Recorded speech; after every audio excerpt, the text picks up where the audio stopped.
part, which explains you yourself can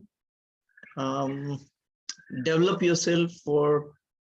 In Marathi, there's a word, I'm not finding a correct English word for that. Uddhar karne म्हणतात मराठीमध्ये. So that this particular word, verse of Bhagavad Gita says that you yourself is your friend and you yourself is your enemy. So what you want to make your life is totally dependent on you. That is the meaning. Going ahead on a law of karma, these are the 10 parts of law of karma, if you could see it here, and these will be explained one by one quickly. The first law says, it's known as great law. It's also known as law of cause and effect. Now, the moment you hear this word, as a management student, you must be knowing what is the meaning of cause and effect. Means whatever happens in the world around us, there is certain reason behind it. There is certain cause because of which it happens. And because of certain causes, there are certain effects. So whatever thoughts and energy we put out, we get back, good or bad. And that is a basic fundamental principle of law of karma, which I explained yesterday itself. So whatever you sow, means whatever you put it into the ground, the same is likely to come out. So you have to decide whether your behavior should be good or bad to the people. Accordingly, you will get the same fruits later. So if you're truly an ethical proprietor, now connecting this with a business, if you're truly ethical proprietor, then the kindness, knowledge, and extraordinary help you give to your customers, the net, you will get the returns or the total revenue or in the form of profits. So the more you are ethical towards your customer, the more customers will also be loyal to it. It is always like that. Then second part of law of karma is law of creation. It's about creating. You don't have to just wait for the things to happen magically, but you have to keep on making the things. So all those different things which are created in the form of innovation, or what we say in management as R&D, research and development activities, in a particular typically manufacturing company. So you have to be creative. I think here I would like to give you the example of Apple, who have been always differently creative about their products. That is their specialty. And the more innovative you are, the more your product will get sold and the more customer will be ready to buy it. And that may be one of the reasons why you must have checked that the handset which you're using right now. Now, I'm very much sure that you must have changed this handset, not maybe just within 1 year or not lesser than that. So after every 1 year or 1.5 years or 2 years, you people change the handset. It's only here is the reason that you need to have some creative thing in whatever you're using, whatever you're doing. So in businesses, you need to be creative, and those will meet the customer needs. So that is the law of karma, says that if you're creative, the customer will be more and more satisfied. So again, coming to that example, people are very much feeling proud about owning any product of Macintosh, that is Apple. And it's only because of the creativity. Law of humility, that means modesty or humbleness. So you have to change your life, and you have to first accept what currently exists. And then with reference to that, you have to assess the current knowledge, seeking your own education, what level you have, seeking the kind of training which you have undergone, and then you have to decide what extra do you want to put into there. So it means that for caring about your customer, for serving your customer, you have to come out with something more and more humble and more modest. And therefore, there is a separate subject in marketing specialization. The subject title is SERQUAL, SERQUAL. That is a combination of the word service and QUAL is quality. So even if you are purchasing a product, say per se, so you purchase a 2-wheeler or a 4-wheeler, but then no doubt you purchase based on certain kind of surveys, certain kind of feedback from other people. But then there is one more thing associated with it, is what is the kind of after sale service you're getting. And then when we are talking about after sale service, we speak about humility, modesty, humbleness. Talking typically about this tourism industry, tourism and hospitality industry, what works more is modesty and humbleness. And there is one very fine incidence about this, when this Ratan Tata had been in some another hotel in some another country, where Tata's hotel was not available there. Taj Hotel's chain was not there. So he went to some another star hotel, And then at 10 o'clock at night, the waiter came and with a hot glass of water. So Ratan Tata was really surprised. So how do you know that at 10 o'clock at night before sleeping, I drink a glass of hot water? So that waiter who had come to that their room, he said that 10 years before you had come to our hotel, and then that time you had ordered, you were here for 1 week, and that time every day night you have ordered one full glass of hot water, so that we have kept it on our record. And that has helped us to serve you better. And this amounted to the modesty or humbleness of the hospitality or that hotel administration, which has happened some 10 years before. And because of that, it has been said in one of the readings where I've read that Tata, whenever he goes to that company, goes only to that hotel. It's only because of that half glass of water which that person has offered to him as a courtesy, as a modesty, as a humbleness. So there is a lot of importance in businesses as far as humility or caring the customers is concerned. Then law of growth. There's a universal law of growth about expansion. That means as we grow, change and evolve internally, our external realities will also change and grow as a result. So this is again with reference to the creativity. If you want to grow, you have to do something different. And the moment you grow, along with the growth, there are many other factors which will come into the practice, or there are many factors which you will have to follow, which your routine will get changed, or you will have to alter the routine. Supposing, let's take the example of some personal life. Suppose you want to develop some good habits. Now, I could see that you people are getting up at 6 o'clock to attend this lecture or similar kind of lectures earlier, which is not a very common case in MBA institutes. Probably rather, I must mention that this is the first lecture in my entire life of management teaching, which I'm conducting at 6 o'clock in the morning.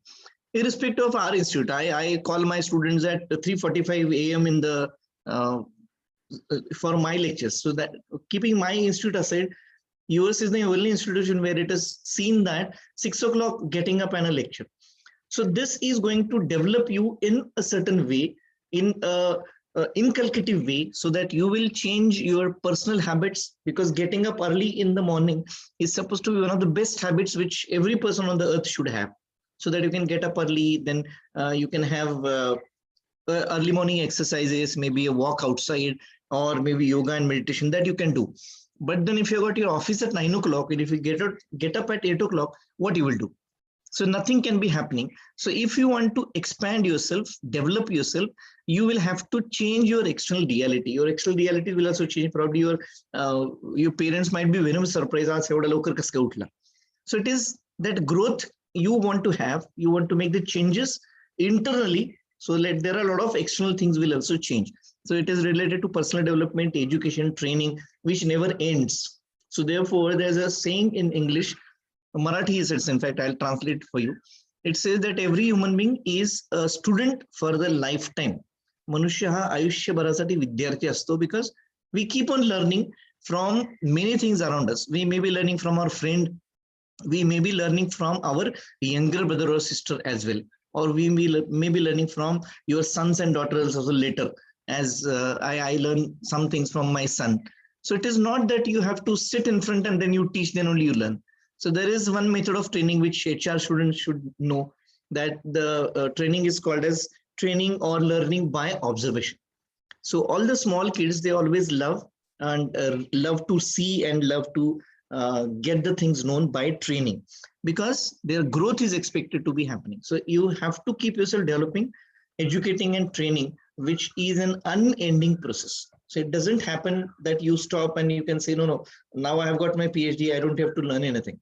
Let me tell you very honestly, all the research papers which I have written so far, there are around 50. All those I have written after my PhD. Before PhD, there were no such research papers which I have published.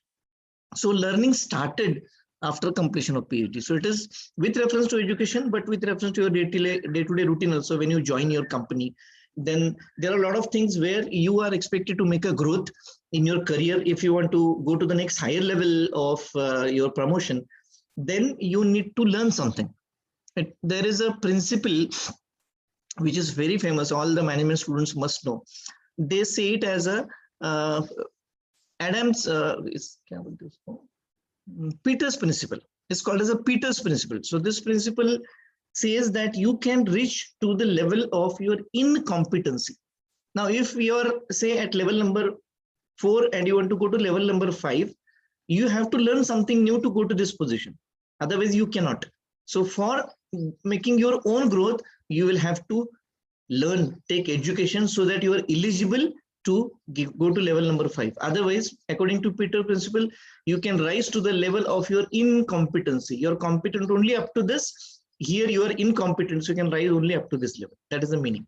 So this is directly related to your growth and your learning, education, training. You might have to do some kind of extra courses. Suppose you join in HR and your company is using all ERP and SAP software. So you need to know and you need to learn HR analytics. Likewise, analytics is coming up a big way nowadays. I think some of you may be having analytics as a specialization. So analytics is a future. So if you do not know that, then definitely you won't be able to grow and you won't be able to sustain. So you have to keep on learning, keep on training yourself, keep on doing additional courses, keep on learning some new technologies, keep on using some new machineries. Suppose a person is working and he's working in a typical older manufacturing machine. Engineers might be knowing this. That machine is called a lathe machine. And if the company decides that this machine is to be replaced by CNC machines, what those are called as in industry, computerized numerically controlled machine. So the worker is able to work on that new CNC machine only if he has learned, he has developed himself, he has taken education and training on how to operate the new machine. If he doesn't work or if he doesn't get himself trained, then he will remain at the same older level where he was just a worker on the lathe machine. And learning or training or education is such which never ends. That is what law of karma says. Fifth law says law of responsibility. So you have to take the ownership for everything. You will come across, let me make you mark my words, you will come across such kind of words very often in your working places where people are saying, no, it is not my responsibility. I thought he is supposed to do. So when you are making such kind of comment, what you're doing, you are not following the law of responsibility. So you have to take the ownership for everything. You have been given some responsibility. You have been given some task. You have been assigned to do particular duties. So there is one such thing which I mentioned yesterday also called a JD, job description. So job description will clearly mention what you're supposed to do as you're holding that position. And if you are not accountable for that, you're just doing, in bad words, TP in the organization. TP is time pass. So you're not honestly doing what you're supposed to do because you're not taking the responsibility of what is given to you. So you have to take responsibility. So the part which you play in every customer interaction, that matters a lot. So when a customer is coming and when we say that there's a satisfied customer, the customer will be, yeah. Somebody wants to ask something? Okay. So the customer will be satisfied only when you have taken the responsibility. Suppose a customer comes to, again, I'll continue the same example, say two-wheeler or four-wheeler showroom for servicing of his vehicle. And then if you as a representative of the service person, if you cannot sort out his queries, and every time you will say, no, I do not know, actually there is one more person who comes and just wait and then let him come and then he will be able to answer it. In this case, you are not taking the responsibility. So your customer will always be unhappy. He will not have proper interaction with you. Customer satisfaction graphs will go down. Your performance will go down. And there is every possibility that you will have to leave the organization. So you have to take wherever you work, irrespective of what type of organization, manufacturing mein kaam karo, services mein, hotel, hospitality, hospital, kahi bhi, you have to take the responsibility of what is assigned to you. You should never, there's a phrase in standard English says, passing the buck, means you should not pass the negative thing to somebody else. When something negative happens, you don't treat yourself as responsible to somebody else who's responsible. Whereas when something positive comes out, I am the only one because of which this has happened. That philosophy we should not be working and using. So that is law of karma and law of responsibility. Law of connection. This is what I think we all of us know. The best example could be WhatsApp, Twitter, LinkedIn, Facebook. These are all operated based on law of connection. So you have to remain connected with the people, although the past you, the present you, and the future you may seem to be entirely different. They are still all you. So you may be recollecting your school days or college days, how you were. You might have been very shy student. You must have been very probably obedient student. Now just see what you are there today, and you will have to see what you're going to be there in the future. Even within yourself, you know that you are the same. But then what we are doing to other people is a kind of face which we show to the people, which is different than what we really are. So in short, talking about this particular law of connection, irrespective of what you had been, irrespective of what you are today, and irrespective of what you are going to be there in the future, you will remain the same. And with that context, you have to keep in touch with all the people around. And that will improvise your business, that will improvise your turnover, and that will improvise your relationship as well. So this is applicable to the businesses. Recommendations come from the past customers. Your reputation is a sum of your past actions. So finance people will agree with me that goodwill is something which is considered even on a balance sheet. So that though it is not a actual financial terminology representation, but then that is considered on the balance sheet as on the positive side, or it is treated as an asset. Goodwill is treated as an asset. It's only because of the connection which we maintain with the customers. It is again something like we call it as callback customer, or the customer who is coming to you, or loyal customer, what we say. If I'm purchasing, say, a four-wheeler, then next time when I want to sell this and purchase something new, I will purchase the same brand. That loyalty could be there if those manufacturing people, with reference to even earlier principle, those people are in contact with each other, in contact with you, then you are likely to be loyal to that company. So it's only the connection which is likely to make you happen and behave in that way. Seventh is law of force or focus. So you have to do a lot of things. You have to be pro at multitasking. The inclination to do everything at once is often just shows us down. So the law of force says that you cannot apply your energy towards two things simultaneously, and our days are full of distraction. Now this has got certain psychological base. The study says that every human being, you and me or anybody, every normal human being I'm talking about, can have around 6,400 thoughts in a day. Even when you're sleeping, the kind of dreams which are coming to you, those are nothing but the thoughts which are there in your mind. So otherwise, when you're awake also, you're aware about what kind of thinking you are having. Now, when this 2 hours lecture is going on, I'm sure that whenever I give you some example, your thoughts go to that place. Supposing I had given you just an example of two-wheeler servicing, you might have definitely recollected some incidents in your life when you had some very bad service given by somebody in your two-wheeler, and then your thoughts are lingering there. So this particular law of karma says that you cannot focus, or you cannot concentrate on two things at a time. But of course, this law is made to a greater extent is truth from biology, but then your generation, I think all of you must be somewhere around 23, 24, less than 25. So your generation is such that you have the natural ability of doing multitasking. So you can do 2-3 works at a time. That has been proven. I had attended one conference where it was proved by medical science that every person who's born after 1995, I guess most of you are belonging to that particular family, born after 1995. So you people are born with 2 additional genes. This is proven in medical science. You are born with additional genes so that you can do multitasking. And this is an invention in medical science. Everybody, whether the person is born in a slum area or a very rich family, like politician family, everyone, irrespective of his family background, parents' background, is born with 2 additional genes so that you understand, you can do multiple things and you can understand the electronic gadgets. Now, a very simple example for this is that the handset which you're using.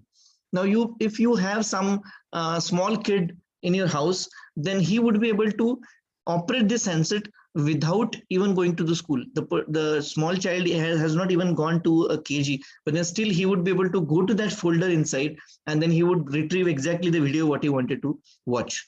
So this is something which has been God gifted, but still when you are doing multitasking, when one work you are doing more forcefully, it is proven that the remaining work, remaining concentration will go comparatively down. I'll give you one more simple example. You know, in traffic, there is a rule that when you're driving, maybe four-wheeler or two-wheeler, you will find very commonly this kind of a picture on the road. The person is holding the mobile like this. I hope you're seeing my window. So, and the mobile is here and he's driving.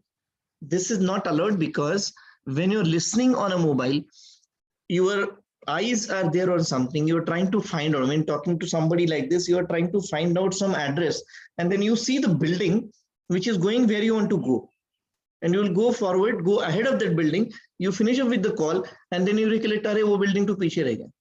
It's only because the law of focus gets operated there. When your focus is more on your hearing side, your vision will become comparatively weak. Therefore, while driving, mobiles are not allowed, because it is proven that majority of the accidents happen when people are talking on the mobile.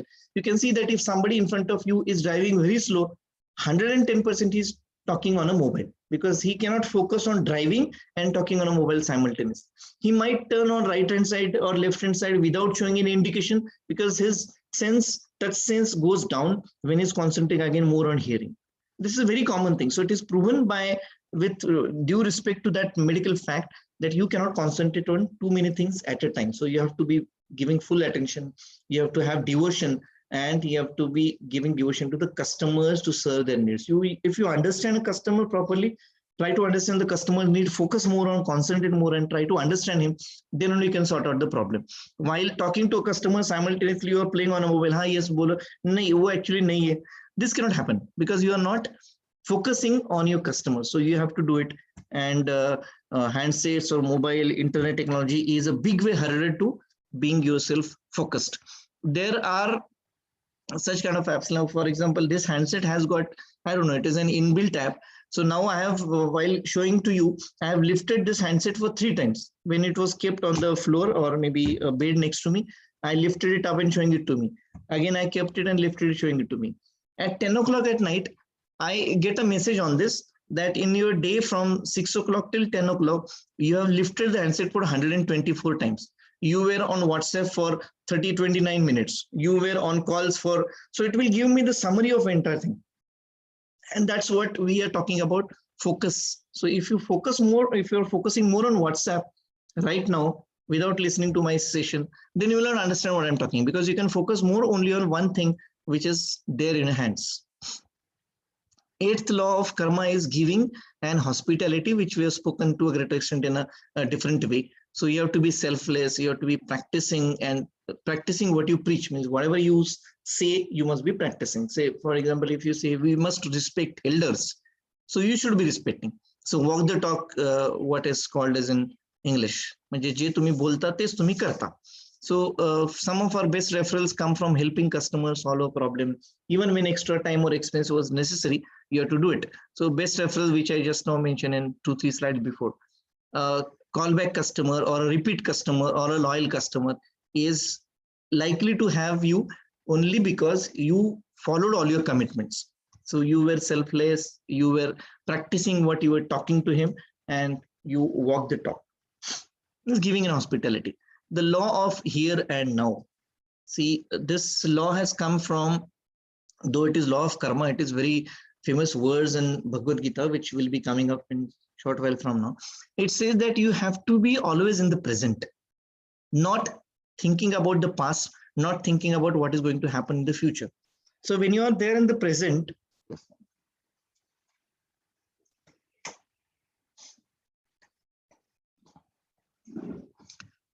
so you don't need to think about what has happened in the past. You don't need to worry about what is going to happen in the future. You just keep honestly doing what you're doing at present, and that will make you get better and better day by day, and your future will also be better. It may happen that in your past, you might have had a very bad early life. You may have a very sorrowful school and college days. You may had a lot of difficulties, financial difficulties, relational difficulties during college days.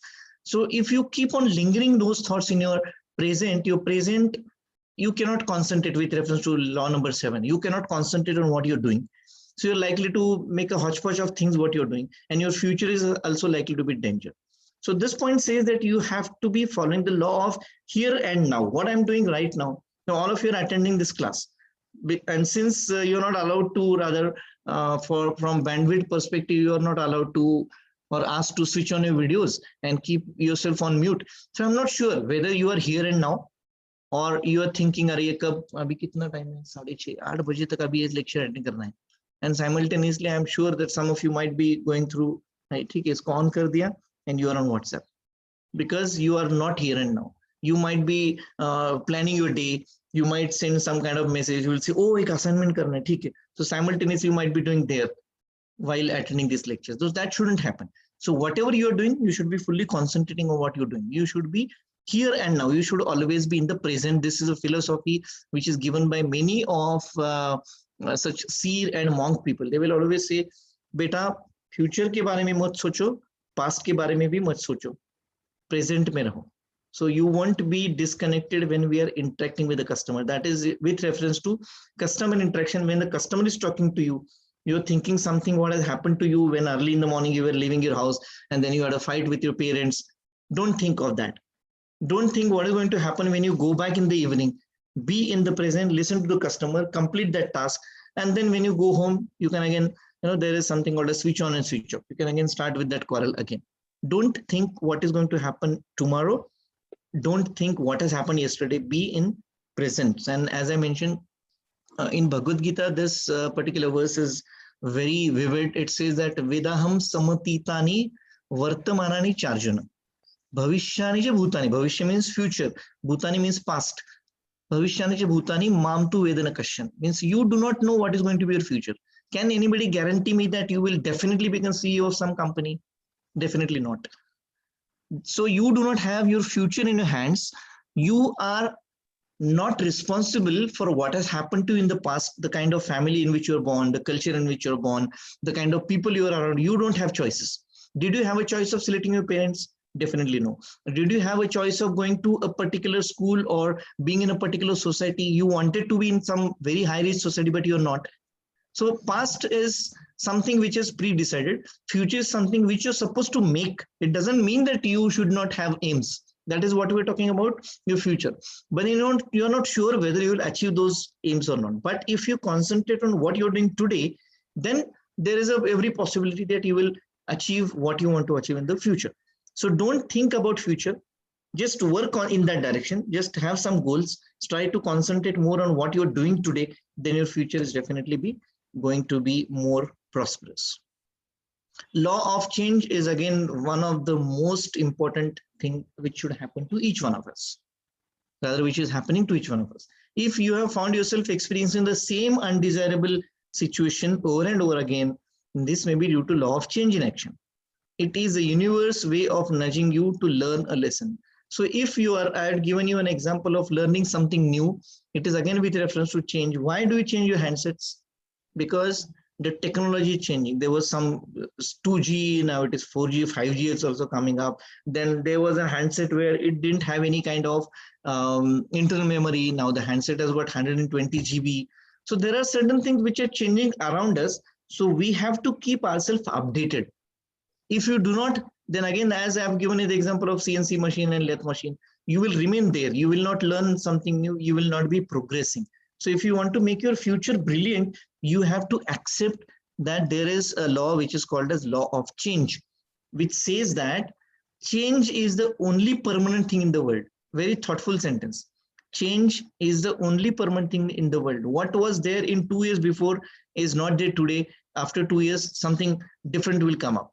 So nobody has thought of that there is some instrument called as mobile phones will come up and people would be able to talk to each other across the world without any physical connection between them. This has come up here. I remember when I was doing my engineering in COEP, 1985, we had only one computer in entire COEP. Now you have this as a computer in your hand. So nobody had thought of, when I took the admission for engineering, nobody has thought of that after 35 years, this computer which we are seeing right now is going to be there in everybody's hand. That computer in 1985 was costing 3.5 lakh rupees. You can just imagine a conversation or a kind of value that time. We had a annual fees of 336 rupees. 336, which will be your bill at any one point of time in any hotel today, only for your tea, coffee, and some kind of snacks. 336 rupees was annual fees, and that time the computer was costing 3.25 lakhs. You can just imagine, COEP being a government college, they could afford to purchase one computer. That computer was having 512 MB hard disk, and that was kept in a small room. And we were made to look at that computer from a small glass window. वो ICU के patient को हम देखते हैं ना, small glass window से वैसा. So we were, if one person was supposed to be standing near the mirror, our teacher used to stand next to us and used to show from that glass window. उसको CPU बोलते हैं, उसको keyboard बोलते हैं, उसको screen बोलते हैं, display बोलते हैं, etc. But then those things have drastically changed in last 35 years. There are a lot of changes which has happened in last 35 years. The subject which you people are learning, human resource management, when I did my MBA, the concept was not there. 97. There was personal management. Human resource management concept was not there. Now I have got PhD in human resource management. Why? Because we decided to change ourselves. So you have to keep in the mind that you cannot remain the same person throughout the lifetime. You have to keep on changing the responsibilities, the new things to be learned, the new technology to be learned. You have to keep on adjusting with the change. It is you who's going to adjust with the change. The circumstances will not adjust. If you are not able to operate this handset, then nothing can be done by outside. So you will remain behind as compared to others. You can think about your parents or maybe grandparents. They are not able to so comfortably use such kind of handsets. Whereas you are very swift in using handset, typing speed dekho uska, then you will go to swipe the screens and then you will go to that particular video immediately, because you have learned and you have accepted that the change is there.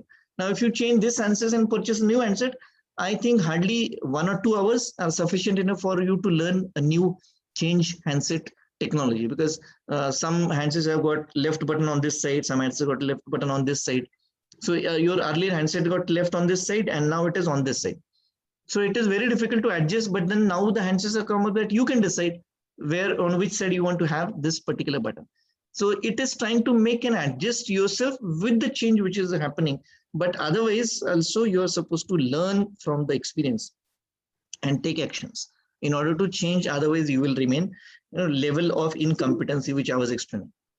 So you have to keep on learning, keep on changing yourself for the entire lifetime. This very nice sentence by Swami Vivekananda. He says, one feels bored when one doesn't progress. Whenever you have such kind of words, you are saying to your friends, "Are bahut bore ho gaya." Bahut bore ho gaya kyun? You're not doing anything different than what you're doing earlier. So you will feel bored when you do not progress. Progress is not necessarily progress card. When you do not do anything new, when you are not doing something additional, then you are likely to feel bored. So we have to keep on changing ourselves. Second last is law of patience and reward. We have been taught by our parents always have patience. That's what I was also talking about. Don't think about future. Just prepare for it.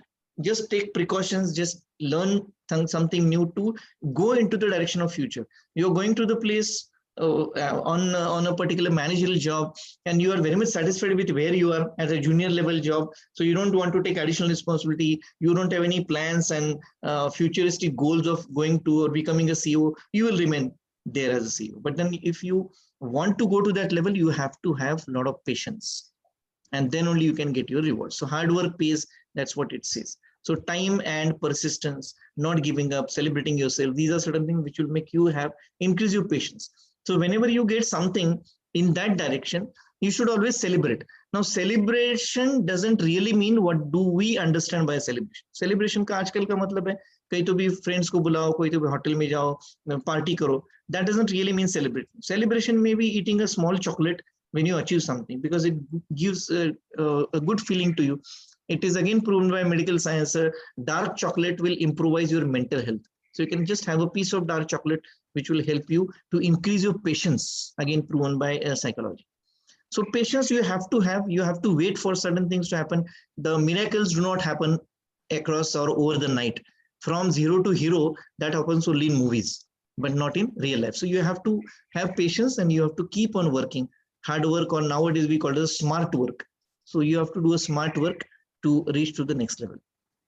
And I guess last law of karma is law of significance and inspiration. So we have to give value to the customers. We have to consider the customers as human beings, and we have to understand that our business is because of them. So we have to be significant to them. We have to give value to them. We have to inspire them, and we also should be getting inspired from the customers. Then only the business will be growing. So that is law of significance and inspiration. These are all same laws written on another one slide. These are a few more websites where you will be able to find out all the same things. 12 laws of karma, as it is said. 12 laws of karma. Then coming to the major part of this course is Indian heritage scriptures. Indian heritage scriptures are all the books which are written. Those are Ramayana, Mahabharata, then Kautilya Arthashastra, Vedas, Upanishads. So what we are supposed to learn, and how are you going to connect with the business management? That is the next part in this particular course. So principles of self-management and governance are found in scriptures like Veda, Upanishads, Gita, Mahabharata, etc.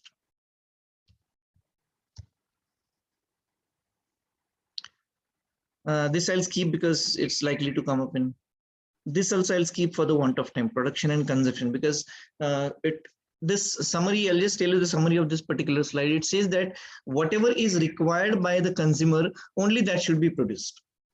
A simple example for this can be, whenever you go to any hotel or whenever you sit for eating, your parents might always be telling you, "Jevda khaise tevdas ge, do not waste the thing." It is because the production is made according to the requirement of the consumption. If you're producing more, talking about businesses, if your production is more and if your consumption of your sales is less, definitely a day will come where you will have to give heavy discount, and the companies might have to suffer losses because there is not that much amount of consumption with reference to the production what you're making. So your production, talking about typical OSCM, operation, supply chain and production, people will understand this better. So your production should be always targeted to the customer. You have to decide what is going to be the consumption for my product in next 3 years, next 6 months, next 3 months, 6 months, 1 year, and then accordingly I have to decide the production. Now this is true with all the businesses, all manufacturing units, including say automobile vehicles industry, or it may be FMCG. So what kind of production do you have definitely depends upon the consumption. So therefore marketing people do a lot of marketing analytics, and they would come to know what is the demand for their product, and then based on a demand you should have to have a production. So production is always depend on the consumption, and that's what this principle says. In early days, in olden days, the production was done only the amount of that amount of material is required by the society. Now, I don't know whether you have heard this or not, but then earlier there was a system called as a barter system, because the currency, rupees, then dollars, pound, this kind of currency was not available.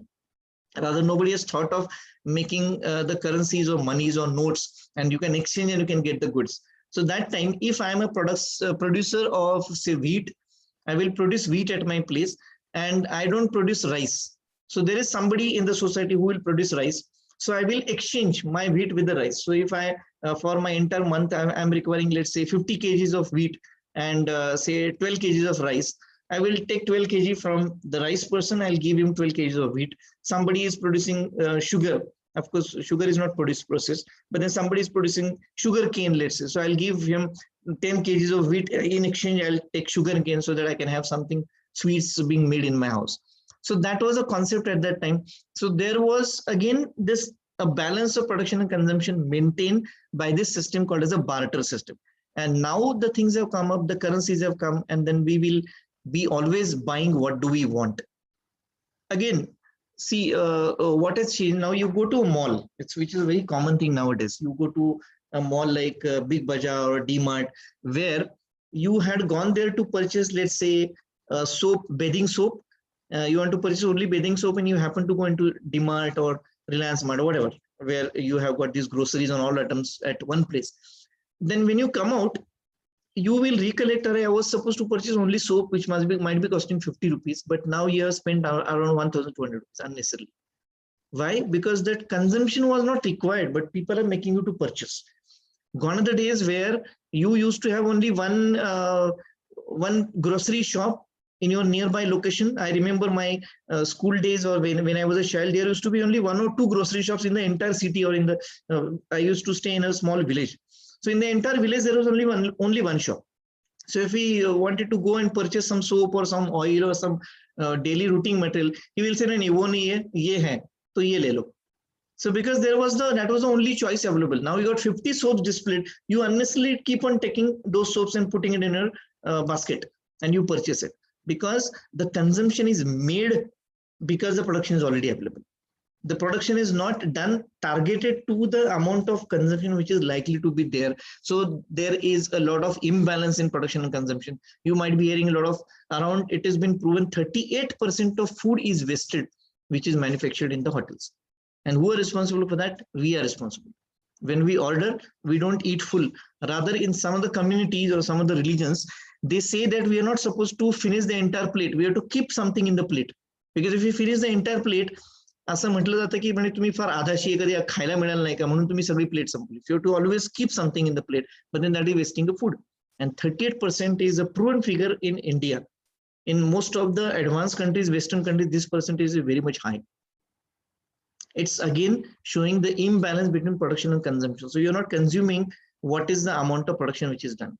Again, a very simple routine life example. Your mother might be asking you in the evening ki tu aaj kai khana, kiti polya khana res, kiti bhat khana res ka. So accordingly she will make the production. So there has to be always a balance between production and consumption, otherwise it is going to endanger the environmental balance, ecological balance. And that's what these next 2-3 slides which I've already spoken, we'll be talking about production and consumption. So you can read this later. I'll be circulating this to you and keep explaining each and every one. Yeah, this also I can skip. Yeah, there's one more concept in managing your finances which is here. So our ancient laid down 4 avenues. Avenues means path. How do you utilize the wealth? Supposing you are earning 1 lakh rupees in a month, per month. So 1/4 should be used for your personal use and supporting the family, means 25,000. Another 1/4 means another 25,000 for charitable and religious purposes. A third quarter means another 25,000 over living things like animals, birds, etc. So you should be doing that yadne, if you can remember. And the remaining 4th, you should be supporting the state. That means the society you should be supporting. You should be giving out. So if you just see, there's only 1/4, only 25,000 out of 1 lakh you should be using for yourself and your family. Rest 75% you are supposed to donate or use for some kind of social work, which I don't think that anybody in today's world is doing. I have seen, including myself, I just donate around 10% of my salary every month, but remaining 90%. So this really doesn't actually work. So ideologically proven by or suggested by our mythological facts is that you should be using only 1/4 for your personal purposes supporting the family. Of course, these things have changed with the technology and with a lot of financial innovations coming up. These percentages might be changing here and there, but at least it is expected that 75% you can use for yourself, and 25% at least you should be donating, using for the cause of society, using to develop the state and develop the nation. And that's what it is expected, again with reference to production and consumption. These are few sentences with reference to that. If money helps a man to do good to others, it is of some value, but if it is not, it is simply mass of evil, and sooner it got rid of, the better. So Swami Vivekananda said as, don't accumulate money unnecessarily. You might have been knowing about Swami Vivekananda. He didn't have any kind of property. Ek 500 crore ka property kar liya. You have never heard of him and all such kind of people in the past, because they never give. That was the first slide which we started with this particular subject. Money is having the least importance. What is most important is your character, the knowledge what you have, and your behavior.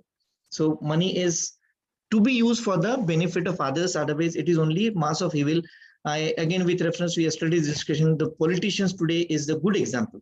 They've got crores of rupees of money with them, but then when it comes to somebody dying of corona, no politician will take out from his own pocket and give it to them. They are using for their own purposes because it creates a mass of evil. Then money does not bring sufferings, stupidity does. Sadhguru, you might be watching his YouTube channel. So it doesn't bring suffering. Money does not actually bring suffering, but the stupidity of using or where to put the money, that will be putting you into the danger. Sins can be destroyed by charity. If you give, the whole wealth of the world will be yours. So the more you give, the more you get it back. I can tell you from my own experience. So you have to keep on spending the money. God will give you, or some power. Some of you may not be believing on God. So some power will give you that money back. And let me tell you, as I've said from my own experience, that you keep on expending and money will keep on flowing to you. The more you keep the money to yourself, you will always have got scarcity of money. So keep expending. Of course, expending doesn't mean that you should expend on parties and unnecessary expenses. You should be expending at the proper places and the money will definitely flow into you. The same thing it speaks about economics of giving. The more you give, the more you get back. The less you give, the less you get back. So that is what this economics of giving says. All religions are talking about, these are 6 enemies which every individual human being has. Some of you might have control on some of these, but then in general, every one of us has got these 6 foes or 6 enemies. Karma is desired, material desired, sex, then this bodily needs, that is all desire speaks about. And even krodh, anger, moha or lobha is greed or delusion, mada is pride, and matsar is envy, ahankar is ego. You can just have a thought on this.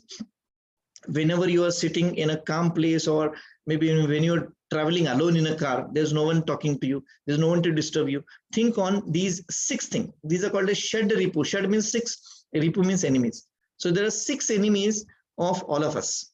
One is desire. You definitely have. Why do you get married? Because this desire is there.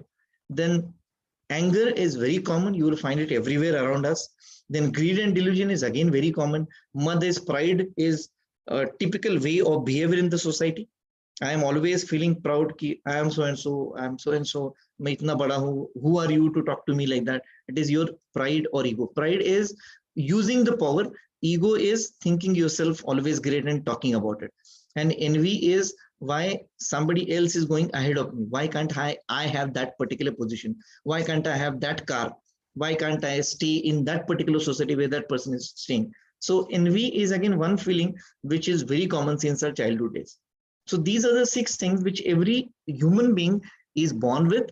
So we are supposed to have a proper control on all these. Then only you can do something in your life, which is of course very difficult. It's not so easy to control on your desires, control on your anger, which is supposed to be the most difficult thing to do.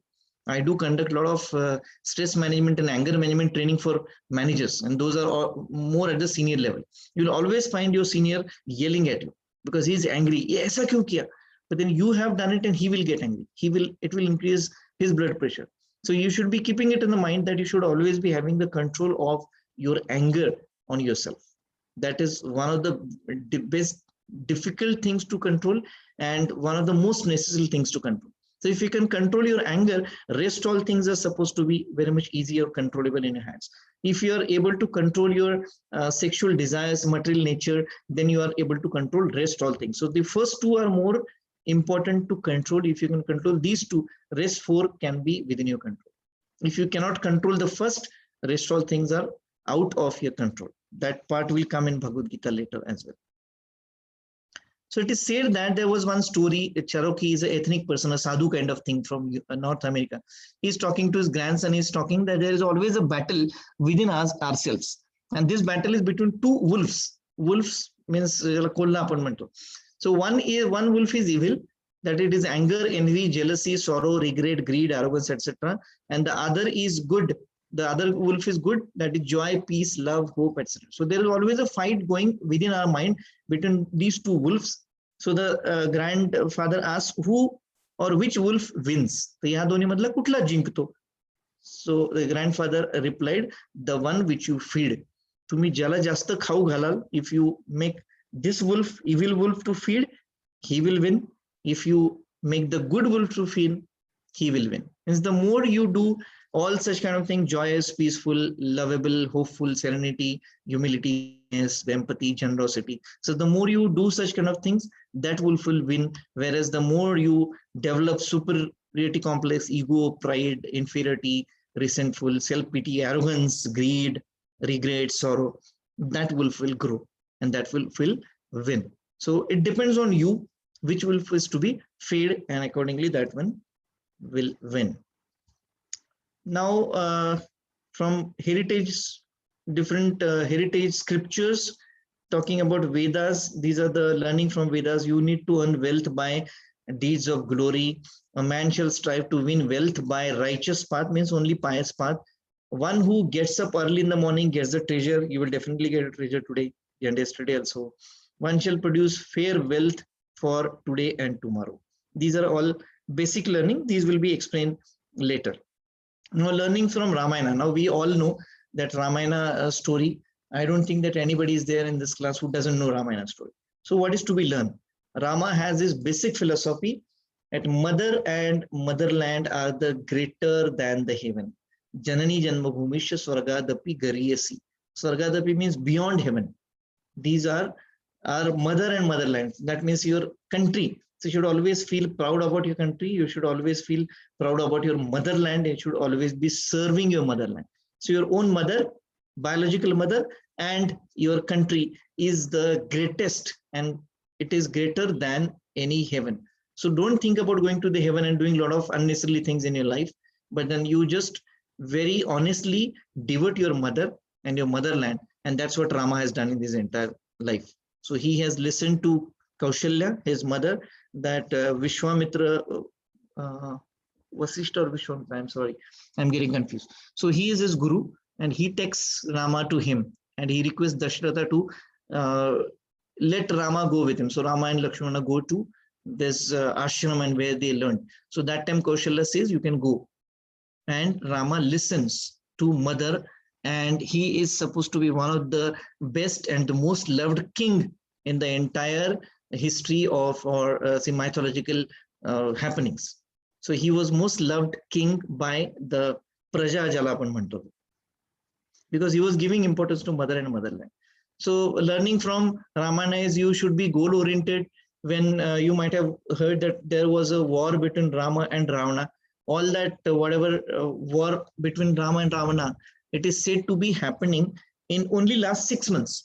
Of 14 years of Ram, Sita and Lakshman stay in jungle, the last 6 months all these things happened. Otherwise first 13 years and 6 months Ravana was not at all in the picture. So in last 6 months that fight happened, and the only goal was for Rama is to get his wife escaped from Ravana. That was the only goal which he of course achieved. So ascertaining the goals and job to be done, getting mentally prepared for it, then having a right plan, training, analysis, and time management. I think all the fighting plans or the plans of the battle between Rama and Ravana could be the best example of having a right plan. He took the help of all the monkeys you might be knowing. So the monkeys, through monkeys, Bali and the other his brother. So he took the help of them, and then they constructed a bridge which is supposed to be still there between Sri Lanka and India. So he has all the plans very properly. He has planned the entire thing properly. First, he sent Hanumana to meet Ravana and intimate him that you leave my wife, otherwise I'm going to fight against you. But then he didn't listen. Ravana had got two brothers and one sister. Bibhishana was the one who was again on the side of Ramayana. He told him that don't fight with him. He's just like a god. You will never win. But then Ravana was having a lot of ego, and he said that nothing doing, I'll be fighting. Whereas Ram had got a very proper plan to win and a proper winning strategy. Then he trained all the monkey troop. Otherwise, monkeys are not fighters. But then he trained all of them, and then he managed their time well. All the things which are mentioned in Ramayana as far as battle things are concerned, those are all well planned. And then whatever plan is happening, they acted according to that, and the fort was won. Analyzing the strength and weakness of the competitor. So he was knowing, again, when Ravana died, you might remember, I don't know whether you have seen this serial or not, Ramayana serial, but it is mentioned in Ramayana that Rama was trying to with the bow and arrow, he used to cut the head of Ravana. Every time when the head used to come down, another head used to get created on his neck. So he was surprised and he got literally exhausted cutting every time Ravana's head, and another head used to be there. So Bibhishan, who's Ravana's brother, he was disciple of Rama, and a kind of deceiving to his family members. But then Bibhishana told Rama that his entire life is in his stomach. So you hit the arrow in the stomach, then only you will be able to kill him. So here he was the competitor of Rama. In business perspective, you need to know what your competitor is doing, what are the weaknesses of the competitors, what are the strength of the competitors. If the competitor is having the strength which you do not have, you will have to develop those strengths within you. If the competitor is having certain weaknesses, you have to take the advantage of those weaknesses. And that is the example which I had given. So competitors' weaknesses you must know, and that must be properly used to grow your business. It doesn't mean that you are doing any kind of negative strategies, but then you are taking an advantage of somebody which your competitor does not have and you have got. So your strengths and the competitor's weaknesses, those should be very properly balanced. The same is true with this threats and opportunities. We call this as SWOT analysis: strength, weaknesses, opportunity, and threats. So in businesses, we are always supposed to do that. And what Rama did during that wartime. So he tried to understand strength, weaknesses, competitors, then what are the threats. Ravana had a very big troop and very real warriors. ज्याला आपण मराठीमध्ये योद्धे म्हणतो, खूप मोठे मोठे योद्धे त्यांच्याकडे होते. यांच्याकडे कोण होतं? फक्त monkeys. But then those he has used as a strength, whereas he knew what positive parts Ravana has in his troop, and then he tried to win over by some kind of strategies. Looking for better opportunities always, united goal, work, and unity of command. I think it has been known that Rama is listened by everybody. Sita, then Lakshmana, all his brothers. Bharat was also there. He came to meet Rama in the jungle. He said, no, I'm going to stay with you. He said, nothing doing. You're supposed to go back and take care about our motherland. So he obeyed. So there is not a single character in Ramayana who didn't obey Rama. What we speak about unity of command. Here in our routine days, you will not listen to your boss. If he's telling you something, you will come back to your colleagues and you will talk bad about the boss, because you do not want to follow the command which is given. And if you follow the command, you have to strongly believe on your boss, your immediate supervisor, and then the work will be definitely done, because he's having some kind of experience. That's why he's asking you to do that. So united goal works. The entire team of monkeys could win because the goal was same. Everybody worked towards a common goal. That's what we have learned in first year management fundamentals. Your goal and your organization's goals must be same. Then only you can excel in whatever you're doing. Then from management perspective, Ravana was a bad manager. He did not listen to his subordinates. So there was a lot of mismanagement. He failed to maintain good relations even with his own brother, as I mentioned just now, Bibhishan. And Rama was a good manager. He listened to his subordinates. He always used to take care of his people, treats everyone equally, has good relations with everyone, clarity about the goal. So all these are the characteristics of a good manager, and these are the characteristics of bad manager. Then this I've already told. He has gone to Vanvas, that means staying in the jungle for 14 years, and ended up connecting with less people. So that is not what is expected. So every CEO or a marketing manager should go into the market which is unidentified and untapped, and there you will grow your more business. There is one very famous case of this Bata company. There is the representative of some another shoes manufacturing company went to an island, and then he came back and he told to his seniors, sir, there in that island nobody is using shoes and chappals, and no footwear nobody is using. So our product doesn't have any market there. And it is said that the Bata company representative went there and he saw the same thing, that nobody on that entire island is using footwear or chappals and shoes. Then he came back and told to the Bata seniors, sir, पूरे island पे एक भी आदमी चप्पल और shoes नहीं पहनता है, मतलब पूरा island is our market. See, looking at the same situation, first person looked at it as a zero market because nobody is using chappals and shoes. The same another company person sees that the entire market is there, so they have to develop the habits. Were we using handsets earlier? But handsets has become a need nowadays, so that need is created by whom? By the CEOs and marketing managers of all these handsets. So as a top level manager, you should always try to identify the market which is still unutilized, and that we have learned from Ramayana. The alliance with Sugriv, who beat Bali, coupled with out of the box unconventional army, that's monkeys. We could never think about monkeys uses armies, but then that's what he has done. Eventually leads to Sita getting traced and Ravana get vanquished. So mergers and alliances. So you should be knowing in a business what kind of mergers and alliances you are doing, what kind of types you are doing with your businesses. Those should be properly studied, and properly identifying the strings of your alliances. You should be doing such kind of mergers and acquisitions. There are a lot of mergers and acquisitions happening nowadays. This Union Bank is merged with Corporate Bank and so on and so forth. So those are all considering the possible market, considering the positive, negative sides of both the things, and then the actually implications of those mergers and alliances, which will develop a mutual trust and respect. Better market share will definitely have when two banks come together, and there might be some big, huge objectives which could be achieved by simple, frugal or economical resources. By combining the wealth together, big corporates coming up will have more better worth. And that's what Ramana has suggested. Then CEOs should, or you should always have loyalty to your company. Then you should always respect women from the team members. That is been taught to us by our Hindu mythology and this mythological scriptures. So you should always be respecting the women in your team members, because even I'll be coming up to that point in Bhagavad Gita also it is mentioned that women should always be respected, because the entire Mahabharata started because the women was disrespected. Coming to the next point is management lessons from Mahabharata. What do we learn from Mahabharata? When there was the war was supposed to be fought, both the teams, Kaurava and Pandava representatives, representing Kaurava was Duryodhana. He went to Lord Krishna. Arjuna also went to Lord Krishna. Lord Krishna said, what do you want from me? So Duryodhana said, I want your large army, where he gave importance to quantity.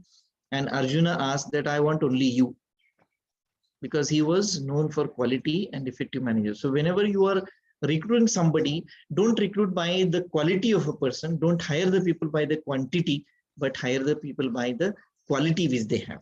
So Krishna's wisdom only Arjuna selected, and that made Arjuna to win over Duryodhana, whereas Duryodhana had almost 2.5 times more troop and more warriors with him as compared to Arjuna. So you should be selecting wisely.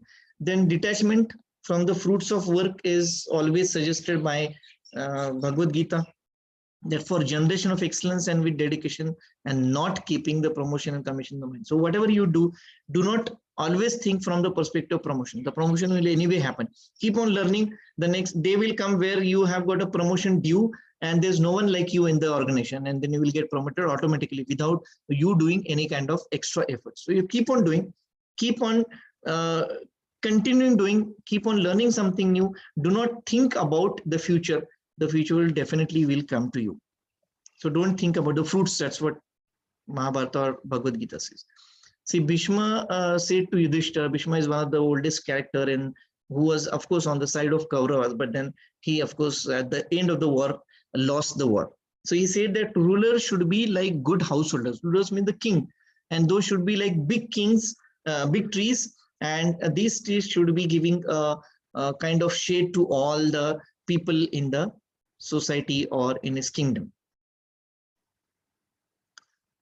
The neither mother nor father nor brother nor wife nor son nor the priest is above the law.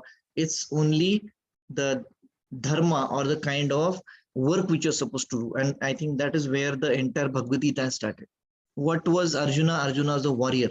And what he did, he decided not to worry, means not to fight. So it is his dharma as a warrior. If you can remember, yesterday I told you there are 4 types of system in society that time. So there was one Brahmin, then Kshatriya, Vaishya, and Shudra. So Kshatriya is the person who is supposed to fight. It is his duty for the lifetime. So Arjuna, being Kshatriya, decided not to fight. Then he was going away from dharma, and which is not expected to happen. So there Lord Krishna has given an advice. Sorry. Lord Krishna given an advice to Arjuna that you follow your dharma. You are born as a Kshatriya, you are born to fight. So you should be fighting for what you are born.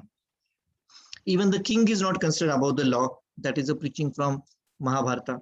Leader or manager is the king who governs with equality and impartiality. The king should always be treating everybody with impartiality. He should not be doing any kind of biased activities.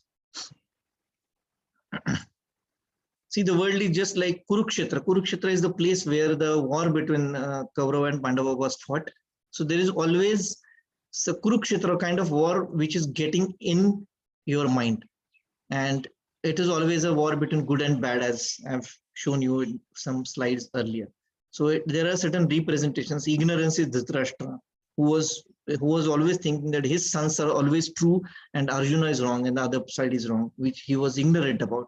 Then individual soul is treated as Arjuna. That means we as an individual soul. Then indweller, that means inside you is who is Lord Krishna, who will make you behave in a particular way. And that control is in your hand. Lord Krishna was controlling the entire chariot of Arjuna. So he was a controller. So your heart is a controller. So how you think positively, the positive things are likely to get affected, and chariot is your body. So it depends upon the reins of the horses where they're in the hands of Krishna. So your behavior, your body will behave what your heart says.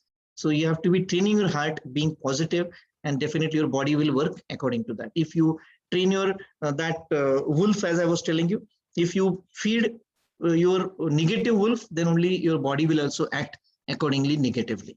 So, and all the senses, seeing, then hearing, then touching, then smelling and taste. These are the 5 senses which will act as horses. So you're supposed to keep all the senses in your control. And dislike, jealousy, lust, greed, pride, hypocrisy, all those things. Those Shadripus are your enemies. So you should be controlling your enemies.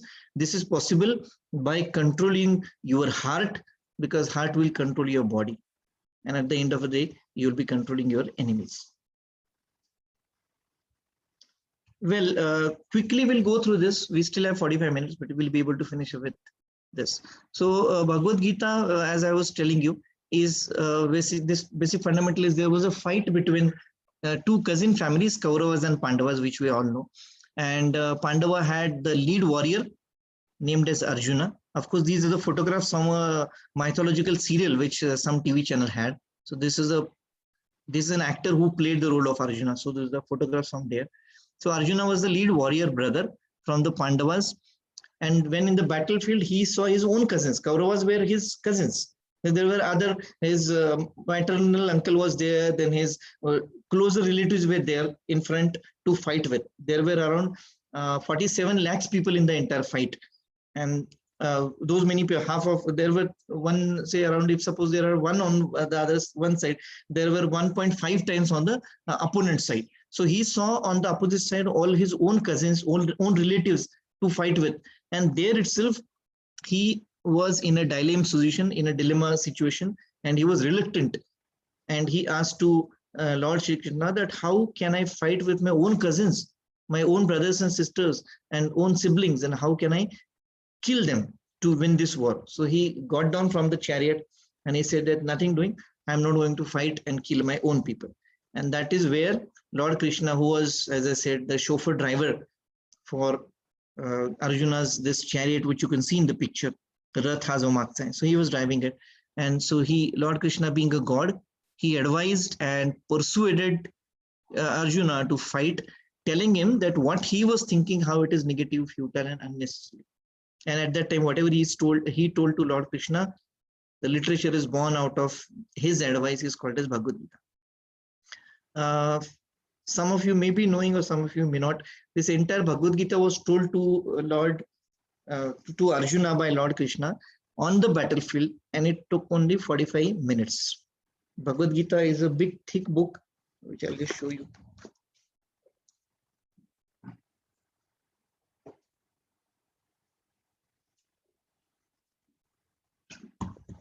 This is how it looks like. And this has got 18 chapters and 700 verses. So I just did a time management calculation. One verse could take around 5 to 6 seconds. So putting all the things together, 700 verses definitely would have been easily possible in 45 minutes. The entire Bhagavad Gita is in Sanskrit. That time people were talking only the Sanskrit as the local language, like we have got Marathi, Hindi, and different states have got their own languages. There was only one language at that time, that was Sanskrit. And people, even a layman or the person who has not learned anything, not gone to any school, was able to speak Sanskrit. It is just like your local language. The people who have not gone to the school can still speak Marathi or their local language. It's just like that. So Sanskrit was the local language at that time, and the entire Bhagavad Gita was taught to Arjuna in 45 minutes. He could understand. And this Bhagavad Gita was basically in Sanskrit, as I mentioned, that later on it was translated in and looked at it in different ways. This we can skip. And surprisingly, all the management principles and philosophies are found included in Bhagavad Gita, which is written 5,000 years ago, including analytics, which we are saying that it is today's thing or a new thing which is coming in the market. So this is the book which I have written. I'll be sending this book to your institute whenever possible. I had just yesterday only put a message on Director Forum that somebody can come to me and collect these 2 books for free. So where I have written that every verse has got some or the other management principles, starting from your basic Maslow's need hierarchy theory to business analytics, was already available in Bhagavad Gita. Adhyaya 1. Now you will be reading only this blue part. I'll be going very fast. I have to finish up this up. So first chapter, there are 18 chapters. So I have to finish this in 18 minutes. First chapter speaks about Arjuna's dilemma situation. Vishad means a situation of confusion.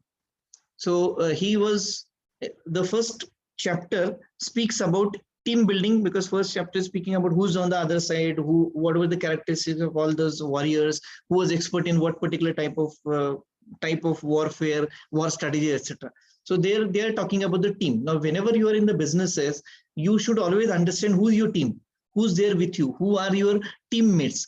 According to every individual has got some or the other positive characteristics or qualities in every individual, how you can make proper utilization of the qualities of every individual. That's what first Adhyaya speaks. Then you must know, we have discussed this SWOT analysis of your businesses. If you're into the business, you must know what are the strengths and weaknesses of your competitor. So from marketing perspective, it also speaks about competitor analysis. And that's why Arjuna was not ready to do that. He could see big warriors, known warriors having different kind of skill, which he was not having. So he said that we are poor in this particular part. So how can we fight with when there are so much great warriors on the other side? So competitor analysis is required by all the businesses. He was very much stressed and he has got an anxiety. How can I fight with and kill my own colleagues and my friends and my relatives, basically cousins and all the siblings. So he was under stress and he was under anxiety. Second chapter is a chapter of transcendental, supernatural, divine, inspiring, perfect knowledge. So second chapter speaks about doing the assigned work. Again, you can read the blue part, which is comparatively important as compared to others. So you must be able to do your assigned task. With reference to this, we have discussed today itself that you should be able to complete the task which is given to you. Just take the responsibility. That's what this point is talking about. Success or failure in businesses are likely to be there. It is found by researchers in India that out of 10 new businesses started every year as an entrepreneurial activity on an average, I'm talking about the percentages perspective. So out of 10 businesses started, only 8 to 1 or 2 will get successful, whereas 8 to 9 will go to the dooms and those will not become successful. So you need to understand the businesses, the market, the ability, your ability, the people with you, what kind of business you are into, need for the market. There are many things which will make your business successful or failure. Then you have to do a lot of work-life balance. Today's world has become so much, I won't say imbalance, but then so much demanding. Like this, attending this class at 6 o'clock in the morning is a demand of the market, because you have got your exams coming up. There was nobody teaching this particular subject. So you have to learn this entire subject of 45 hours in, I guess, some 15 hours you are trying to do it. And you have to balance your work life and your personal life. Getting up 6 o'clock in the morning is slightly tough task. Kaizen, we have learned somewhere in another subject, Kaizen is step-by-step improvement. You cannot become hero to zero overnight. You have to keep on improvising on yourself. You have to keep on learning. Then work ethics are, you, I think, had a separate subject called as business ethics. So only the ethical businesses are likely to successful. Unethical business someday or the other will go to the dooms and will close down. Leadership, the most important part in management. So leadership qualities, what all things are there. how a person can become great leader, and all those characteristics are mentioned in this chapter 2. And one of the most important part on which a separate act has come up recently, the act is called as POSH, Prevention of Sexual Harassment. That act has come hardly some if I'm mistaken, not some 2012. So 9 years before this act has come as a new act into the market, but then it was already available in Bhagavad Gita, that this should be avoided, and there should be a very strict action and punishment to somebody who's doing sexual harassment at the workplaces. So there's a separate act came up on this, which is already available here. Third chapter speaks about Karma Yoga. When we talk about Bhagavad Gita, this is one verse which all of us know. Karmanye vadikaraste ma phaleshu kadachana ma karma phale turu mate sangutsa karma. Means you keep on doing your actions, do not expect anything. It does not mean that do your work and don't expect salary. It's not from that context. It is simply keep on improving yourself, keep on doing the same work again and again, keep on developing a quality in whatever you're doing. One day will come where you will definitely get the fruits of it, you will get the returns of it. So this chapter 3 speaks about knowledge is superior to action. So you have to keep on acquiring knowledge. The action will automatically happen. You have to think about time, input, process, output. That is a law which we follow in management. So for whatever is happening, there is some input, there is some process happen, there is some output. Now this is whatever you're learning is an input. You have to process it in your brain. If you don't process, there will be no output. So processing is also equally important. Then you have to think about strategic policies for your businesses, then IR and absolute policy in industrial relations, your HR and IR perspective. That means rules and regulations. There has to be some rules and regulations. Otherwise, the entire workplace will become haywire and go anywhere in endless directions. So you have to have proper IR and policies. Then environmental balance is green businesses. When today's entire businesses are talking about green businesses. Green HR, green marketing, green construction, green education. So what we are doing right now is green education. You must have come to the college, and maybe you must have come on your vehicles. So that has endangered the entire ecological balance because of two-wheeler emission or pollution of your two-wheeler. Then you must have written it on the papers, which would have again wasted the papers. You would have appeared for the examination. You would have taken 36 pages, another supplement. A lot of papers would have been wasted. But now with this, thanks to Corona, to blessing in disguise, that we people are reducing the carbon footprint to a greater extent and balancing the environment to a greater extent, because pages are made up of cutting down the trees. The moment we stop writing, the ecological balance is maintained. Giving an example of green education. Otherwise, this is there in green HR is coming up, green marketing is coming up, green production is coming up, so that you are not endangering the pollution, not creating any kind of pollution because of your business. So that should be taken care of. Then leadership benchmarking, you should be comparing yourself with yourself. This part I spoken yesterday. Then training and development has to happen. You have to keep on learning knowledge, skills, abilities. You have to improvise. Your attitude must be changed, and you must know yourself. You can improvise on your own qualities only when you know that there's something is lagging in you. If you think, no, I am the most superior person on the earth, then you will not learn anything. So you must know what you do not know. You must understand what are the things which are lacking in you, and then you should be developing yourself. Fourth chapter speaks about these concepts HR people are knowing. Otherwise, others also must have learned in HRM. Job analysis, job description, job specification speaks about CSR. Again, a new act which is done in 2010. Yesterday, I just made a mention of the CSR. So if a company is making some profit, then it is only because of the society. So they have to give back to the society. So the Indian government has to make a law to ask the people to spend on society. But then this was already there present 5,000 years before. Goodwill, as I mentioned earlier, Peter's principle also I mentioned, unethical practices will take the businesses to zero. Sannyas yoga doesn't mean that going to Himalaya and leaving your families. It simply means that you have to have peace of mind. You have to benchmark your own competencies, develop them. Then you have to be considering everybody at the equal level, equitable level, not equal level. Everyone may not be excellent. Like all of you may be getting different marks. Somebody of you will get selected in an MNC, whereas somebody will get selected in a new entrepreneurial firm in the your local city. Doesn't matter. According to your own abilities, you will get selected, and then according to the abilities of the team members, you should be able to get out of those people. Stress management, which is the most important part, which I mentioned earlier. So you can do the meditation practices which are mentioned in chapter 5 and 6. 6 also speaks about meditation and self-control, relaxation, managing stress. Then there is a process mentioned of meditation, how we are supposed to sit straight and then inhale, exhale, keep your eyes closed. All your thoughts should be away. As I mentioned earlier, 6,400 thoughts in a day. Very difficult to remove all the thoughts from the mind. And if you're able to do it, then you are able to control your mind. Then we should have to have proper HR policies, because job satisfaction depends on that. We have to have work and life balance, and we have to have agility in whatever you're doing.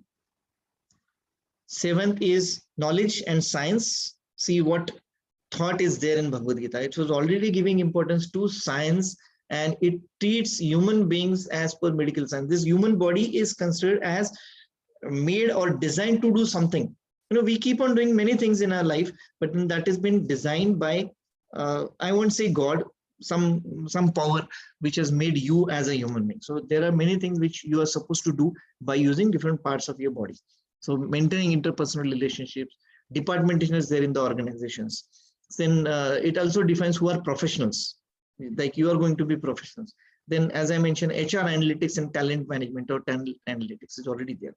It says that you're with reference to one of the slides earlier, don't think about future, don't think about what has happened in the past, be in the present. So HR analytics will be giving you the data analysis of what you have done in the past, what is there happening today.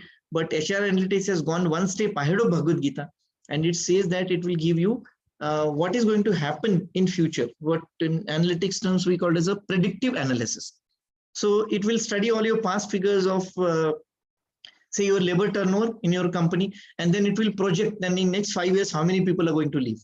So that is what is happening in analytics, but then it is already mentioned in Bhagavad Gita. So Lord Krishna says that I know your future. That is, analytics knows the future. Analytics can predict the future. I know your past. Analytics takes all the past data, but be in the present, fight with your enemy. So analytics also gives you a lot of data analysis, what is happening today, what has happened in the past, and what is likely to happen in the future. The concept was already there in Bhagavad Gita. 8th, SOP, very commonly used terminology in production or in any organization called as standard operating processes. Everything has to be standardized. Whatever you're doing, production methods, production line, so there has to be standard processes defined in particular steps, in particular sequence, and those have to happen only like that. You cannot take a shortcut, then in that case you may not have a quality in your product. So skills development and change management, yesterday I had mentioned about National Skill Development Corporation. So 8th chapter was mentioning about development of the skills, which was lacking in the today's workers. So crores of people are developed under NSDC.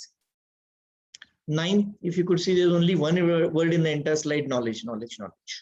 So you have to be very much clear about your knowledge, what is supreme, how you can make proper use of knowledge, how you can make corrupt use of knowledge. All the companies who have done a lot of negative things to the society, the company who got closed, Satyam, we can say, then Kingfisher, all those closed, only because they were expert in making the corrupt use of knowledge. Knowledge definitely they had, but then they used it negatively, having some negative business strategy, and they came down.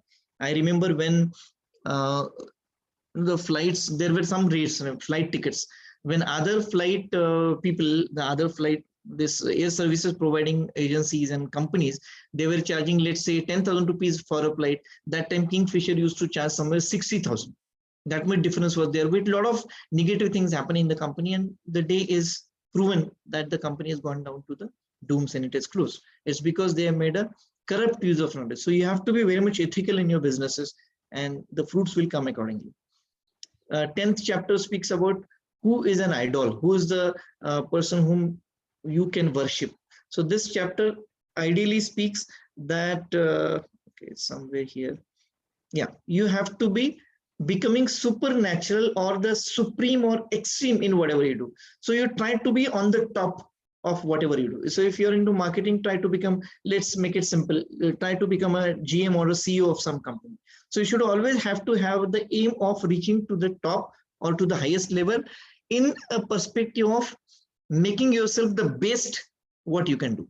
So you have to give out your best, you have to reach to the top and best in your particular fraternity or in your career. 11th is known as Vishwarup. Vishwa is world. And I remember that there's this Mahabharata serial. This was one of the very famous episode where Lord Krishna opens his mouth and Arjuna could see the entire world in revolving in his mouth, and he could see all the warriors which are there in front of him going into the into Lord Shri Krishna's mouth, and everybody's getting killed. So this is nothing but talking about the universe. So today's businesses are supposed to have a global view. You cannot think about being local. What we say, typical those who are in Pune or from Pune, they might be knowing that Pune businesses, they have got a board outside their shops. They said, "Amchi kothei shakha nahi." We don't have any branches. So nothing doing. We do not want any such kind of businesses who do not want to go out of Pune. Whereas every business should think about going global, improving the businesses going out of Pune, going out of Maharashtra, going out of India. And the more you become global, the more prosperity you will have, of course, with all the ethical practices. If you're doing unethical things, then whatever global business, that will also come down. So there is something called as global product life cycle with reference to marketing. Then you always should have to have a universal competition rather than competing with the local people. Then it also speaks about foreign direct investment, the policy which our government, Indian government has come up in 1991, liberalization, privatization, and globalization. So that has invested a lot of foreign currencies into Indian businesses, and it has helped to globally improvise our Indian economy. So foreign direct investments are also mentioned in 11th chapter. And vision for being global, I told you that you have to be thinking about future becoming global rather than sticking to local market.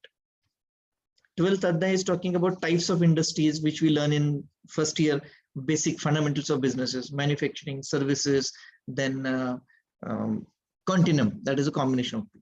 So balanced person is the one who's liked by the authorities. Nobody would be liking a person who's always angry, who's always yelling at the people, who's always imbalancing the entire environment. The balanced person, smiling person, the person who's very much, I won't say happy-go-lucky, but then who considers happiness and sorrow equally. He will be not getting disturbed by negative things happening. He will not be too much happy. There are cases where people have come across a heart attack because they heard a very good news which they didn't expect. So that is again an imbalance. So you should be able to control on your emotions, because balanced person is always liked by all others. Then this speaks about your entire body is used for some kind of skills which you have. Again, if you see, only skill is the word. So your body is used for different kind of skills. Eyes have got some function, ears have got some functions, fingers have got certain functions. So the moment you're making proper use of it, you're making the entire use of the body. Your body is just like a field, and you're doing the activities which are to be done on the field. There are three kinds of personalities. Sattva, Raja, Tama. These are the three names. Sattva is the person who are very much pious. Raja means all the people like you and me who would like to have masala things, go to hotel, enjoy, go for trips and excursion. And Tama people means all those who do corrupt use of knowledge, those who do bribery things, those who do unethical practices. So what are the characteristics of all these three types of people? All the people in the earth, on the earth, are categorized only into these three categories: Sattva, Raja, and Tama. That is likely to come up. 15th chapter, as the title itself says, Purushottama means the one, the leader who is the best leader. So it always, it speaks about different types of leader which are learned in either OB or fundamentals of management. Different types of leader: participative leader, charismatic leader, social leader, etc., etc. So all the different types are very well covered in 15th chapter. 16, there are two types of personalities which we have already seen, the good wolf and a bad wolf. So there are divine personalities or divine businesses, and there are unethical business. So divine and devil. So devil and divine. So you have to decide what kind of businesses you want to run. Accordingly, you will have the fruits of those businesses. 17th speaks about values and beliefs and business strategies. There is a lot of importance given to philanthropy, faith, trust of your businesses, and you have to be following all the values in the business. As I mentioned here, Sattvic, Rajasic, and Tamasic. Sattva, Raja, Tama. So you should be in this category. Sattva means you're always behaving good to the people, always following ethical things, always eating a good quality food, always serving the society without expectation, and so on. So Rajasic, majority of the business who are talking about increasing the turnover of the business. So sell more, so compete with the competitor, have some strategy which will sell your product more, so your turnover goes up, so you're more successful. And you got next year still higher target. Whereas Tamasi means you do some kind of underworld activities, you do some kind of negative things, unethical things, and your businesses will grow. But then those cannot be sustaining if you're not following the Sattvic practices. You have to do a lot of philanthropy, means helping the society. And 18th chapter is said to be the summary of all the 17th chapter. So as I said, there are 18 chapters.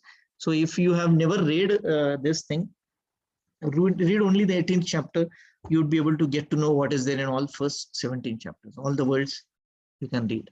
I'll be forwarding this PDF to you. Okay, so this is from my book, which I have written. I'll send some copies to your library.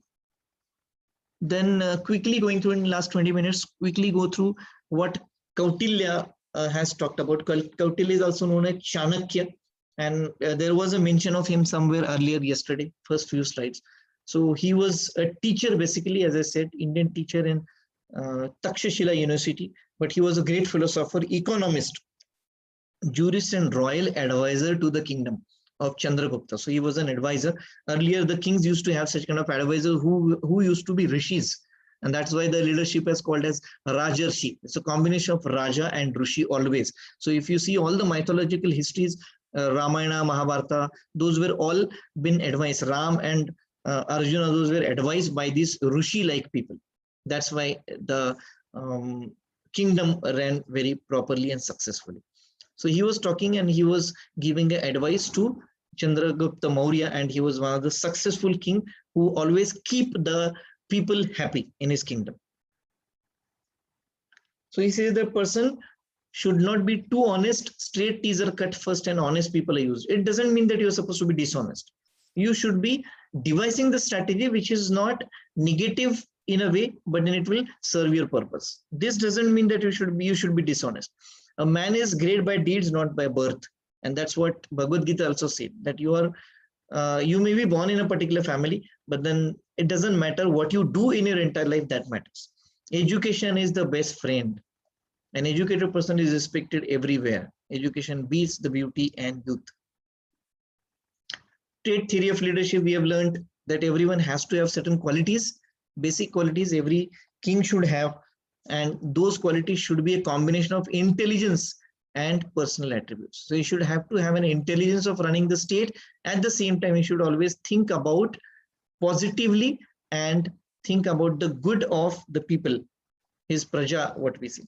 Transformation leadership means change, making changes, bringing changes. The king is expected to bring the changes into the society. If the leaders of the country does not bring the change, that country is likely to remain behind in the competition of the world. So the king should be said that he would be making changes in the society. So Kautilya believed in characteristics. Those are based on values, and nothing should be done without any negative values. So everything should be ethical. That is what Kautilya was always teaching to Chandragupta.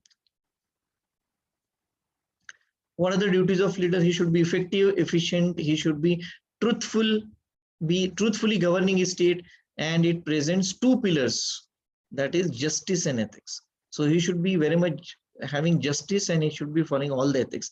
Again, here I would like to give you the example of Shivaji Maharaj. He was known for giving justice. At the same time, he was always very much ethical.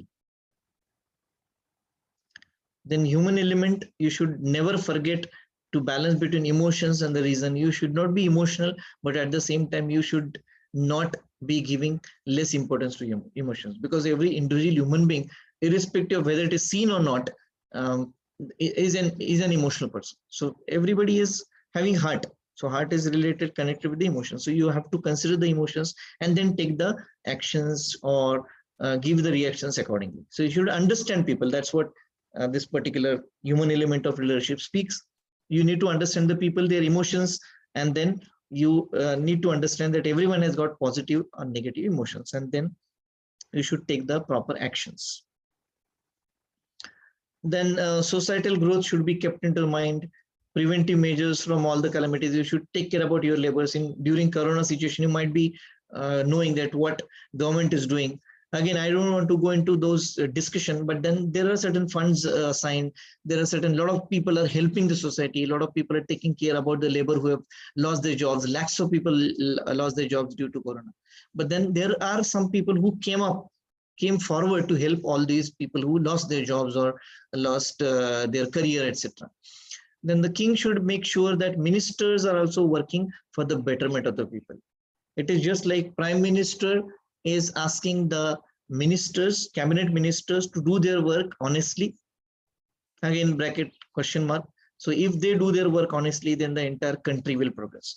The king should test their capacity, the officials, and their potential. So based on the ability of handling a particular department, the minister should be given that particular department. There was a ministry expansion last week. So the things which are given, or the kind of departments which are given to these ministers, are based on their abilities. So there are a lot of women there in the new Mantralaya. Then there are Mantri structure. Then there are doctors and lawyers who are handling those kind of departments. So education minister has to be educated. It's just as simple as that. So you need to understand the potential of the minister and give the work accordingly. Kings should have humility even to those who are defeated. So you should not be considering or giving less importance to the people who lost the battle. So you should always be treating them also with equal grace, and you should be giving importance to them. Try to understand them as well. Networking is required. You don't need to tell what is the importance of networking. You're always connected with the people. Then there should not be any kind of imbalance. Organizations together should manage all the things which are there in your businesses. Then you should have unrivaled assets. That means when you're making any kind of collaboration, mergers and acquisitions, those should be in such a way that only you are doing the collaborations for the good of the society and for the good of both the employees. See why there are, just now as I mentioned, why there are a lot of mergers and acquisitions, the banks, because there were some banks which were running into a loss. So another bank which is making profit, that has taken over this bank. So together they have come up with a better solution, and the bank's financial status, then all the people who are working for both the banks, they will get merged, so they will not lose their job. Their families will also be secured. So it is because the collaboration is happening in the positive direction.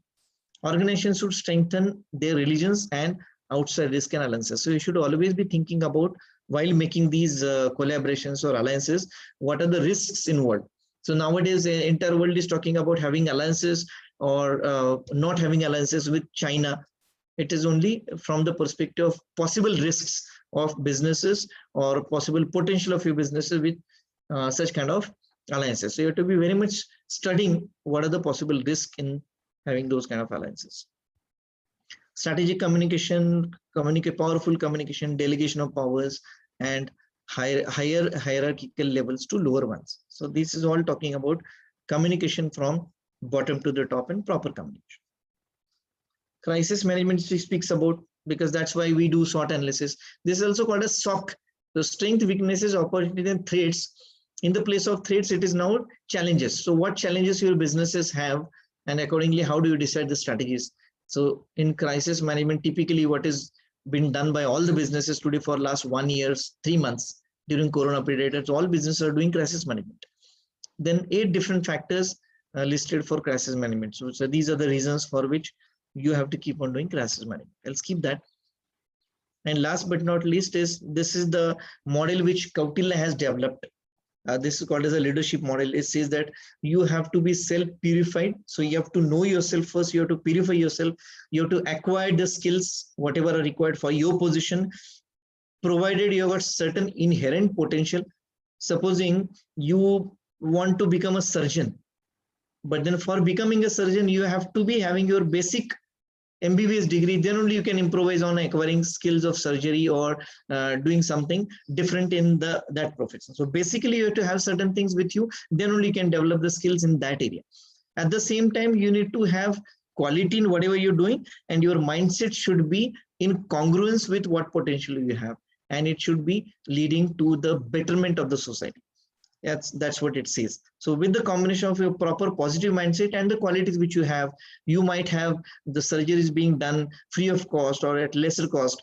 There's one doctor who has got name in Limca Book of Records. He has done some 300 eye surgeries in a day, and that too free of cost. I guess it is Dr. Kankria.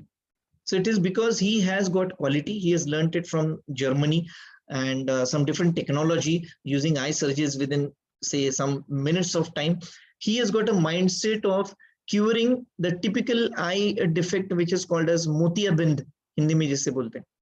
So that was a very prevalent problem in most of the Indian senior citizens' eyes. So he has thought of demolishing this kind of possibility in the entire from out of India. So he has got a positive mindset and he has got quality by the way, the kind of course which has done, acquired the skills, basically being a doctor and being self-purification intention of people welfare.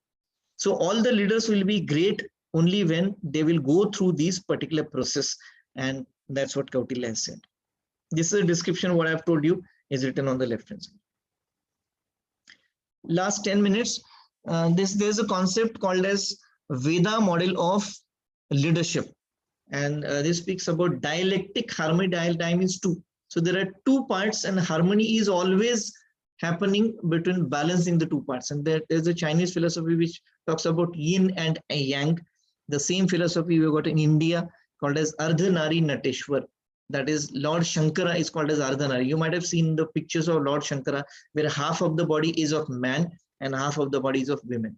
So if we have to have the balance in the entire world, we need both women and men both. Only men on the entire earth and only women on the entire earth will not make the earth run. So we have to have a proper balance of the same. Ardhanari Nateshwar is yin and yang, that is female and male.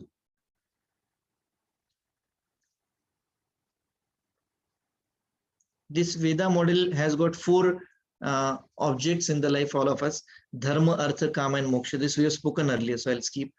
Then there are three qualities of people. This also could be skipped. This dharma means being ethical, artha means being material, kama means being sensual, and moksha means being spiritual. All the four things are required. You cannot remain without money. You cannot remain without enjoyment. You can sustain being unethical, but then you're not supposed to. And you cannot remain if you're not spiritual. So you have to develop all these four things for your life. Veda stands for V for vision, E for enlightenment, D for devotion, and A for action. Vision speaks about Raja Yoga, this being best, whatever you can do. Enlightenment is Jnana Yoga. You should understand where your ignorance areas are there. So you get Jnana, means try, learn, and new knowledge, get more knowledge. You will become enlightened in your life. Devotion, so you have to devote, you have to give back and do your action, do your karma as you are told to. So this Veda model is not a name of the inventor. V stand for vision, enlightenment, devotion, and action. Then the same model says that every person should be like a sthita prajna. So sthita is stable and prajna is brain. So brain or mind, you can say. So you should have to have a balanced brain. Means you should not get disturbed. Just now I mentioned, get disturbed by negative things happening to you or positive things getting affected you, overwhelming too much. So you should be balanced, and a balanced person will definitely be liked by all. There is one university in Mount Abu by the name Brahma Kumari Spiritual University. So these people are teaching Raj Yoga, which is applicable to the modern times. That means how you can acquire best out of you and how you can enhance your best potential to give out the best to the society. And it speaks about self-realization. So you must know yourself. And that's what I told you some slides before Bhagavad Gita, that you must know what you have, what qualities do you have, what qualities you do not have. You must realize yourself, and then accordingly you can develop. This is that model. So initially you might be self-centric, so try to develop yourself so that once you get developed, you will be able to develop the group in which you're working or for which you're working. Then this group will also develop. This group should also have to have the people which are skill-centric. Just like doing any kind of work, we have got, let's say, 10 people working. All the 10 people have got different skill sets. and then all the skill sets put together will be able to make that group successful in whatever activity they are doing. Then self-determining that whatever things, skills, qualities they do have, those should be analyzed and those should be achieved. Those qualities which you don't have, for which you need to self-question, you need to keep on asking what is that is thing which is not available, and accordingly you can develop yourself with a skill, with your determination by self-questioning. Self-questioning means asking yourself, what is that thing which I do not have? What is that thing which I need to enhance? What is that thing, the qualities which I do not possess? So you have to keep on questioning, then only you will get the answers. If you think that I know everything, you really cannot do anything. And self-actualization in integrating and transforming. So once you're ready with all the skills, qualities, potential abilities, then you are supposed to simply integrate, make use of it, and then transfer the entire thing happening around.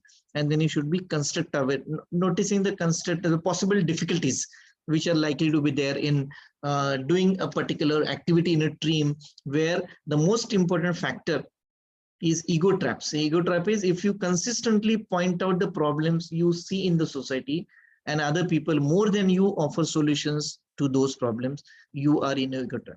So it is just like you will always find the people around you will complaining, will keep on complaining, अरे ऐसा नहीं हो रहा है, वैसे नहीं हो रहा है, क्या सैलरी में नहीं adjust हो रहा है, ऐसा होना चाहिए, दूसरों को ज्यादा मिल रहा है. So you know the problems, but then you are not trying to find a solution. In that case, you are said to be in an ego trap. So you know what is the problem. You keep on talking about the problems, but then you are not trying to find out the solution for that. And that happens in most of the team elements and most of the team efforts. So you should be, as a team, able to find out where the ego trap is, then a solution is very much possible.